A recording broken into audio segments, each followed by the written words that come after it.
I've walked in those shoes. Not the same situation, not the same surgery, but that feeling of waking up one day and not recognizing your own life. I know exactly what that is. That's why today's question stopped me. Welcome to Ask Anita. I'm Anita. If something has been sitting on your mind, the link to submit your question is in the show notes. Names are always protected. Questions are always real. Let's get into it. Today's question comes from someone I'm calling Waiting to Feel Like Me Again. Here's the question. I have had a really hard few months. I had a surgery that I thought was going to fix things and I was healing. And then they found something else and I ended up back in surgery before I was even really recovered from the first one. Now I'm stuck at home dependent on other people for things I used to do for myself without thinking about it. And I'm wearing a brace that I have to be in for weeks still. I can't do my job, and my job is one of the things that make me feel most like me. I can't do the hobbies that I used to fill my time with.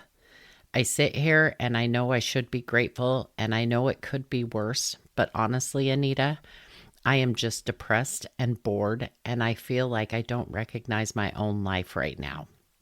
My question is, how do you get back to feeling like yourself when everything that made you feel like yourself has been taken away?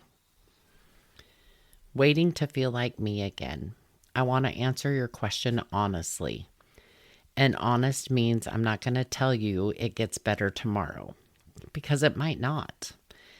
And you've already had enough people hand you things that didn't turn out to be true. In August of 2020, I was diagnosed with breast cancer. I had a lumpectomy, and within a week, I was back in surgery to have my lymph nodes removed, a lymph node dissection. Back-to-back surgeries, and I was not even close to recovered from the first one when the second one happened. That lymph node dissection changed my life permanently. I am now disabled. I struggle every single day with my right arm. There are things that I used to do automatically that now I'll never do the same way again. So when you say you don't recognize your own life right now, I'm not reading that from outside. I lived inside that feeling. Here's the truth nobody told me, and I'm going to tell you now. There is no back. I know that's not what you want to hear, but I think you've been asking yourself the wrong question. How do I get back to feeling like myself? Assumes that the person you were before all of this is waiting somewhere for you to return to her. She's not. She's gone. Not because something went wrong, because something happened. Something real and hard and significant. And you're not the same person you were before it. And here's what I want you to hear in that. You don't have to be. The question that actually has an answer isn't how do I get back to me? It's who am I now? What does this version of me need? What can this version of me do right now, today, in this brace, in this house, in this life that looks nothing like it did 6 months ago? When I was in the thick of my recovery, I went through days where I genuinely didn't even know who I was or what my life was going to look like. I'm not going to dress that up. It was hard and it was terrible, and there were moments I didn't know how to get through to the next one. What actually helped me wasn't a program or a plan, it was a choice. I made a decision that every single morning, the first thing I was going to do was think of something I was grateful for. Not something big, not life-changing realization, just one thing. I carry a rock with me, and every time I see it or touch it, I name something. It sounds small. It is small. That's the whole point. Because when your world has gotten very small, when it's you and a brace and 4 walls and a to-do list you can't touch, small is where you live. And small is where you start. The one thing I did was stop waiting until I felt ready. When an idea came to me, even a small one, even something I wasn't sure about, I stopped sitting on it and I just did it.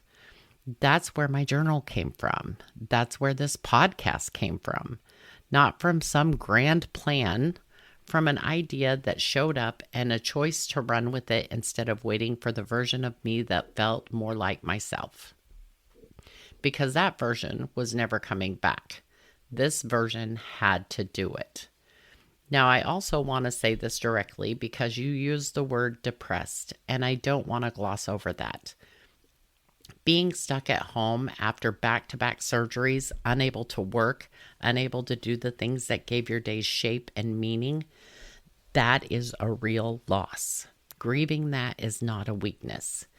If what you're feeling goes beyond boredom and frustration and it feels like it's sitting on your chest and not lifting, please talk to someone.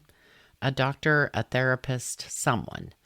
Not because something's wrong with you, because what you're carrying is heavy and you don't have to carry it alone. But for the question underneath the question, the one that's really asking, am I still in there somewhere? Yes, you are. She's just different now. And different is not lesser. I'm not the person I was before my surgeries. I never will be. And the life I have right now, this podcast, the journal, the work I do, the way I show up every day, none of that came from a person I was before. All of it came from the person I became after.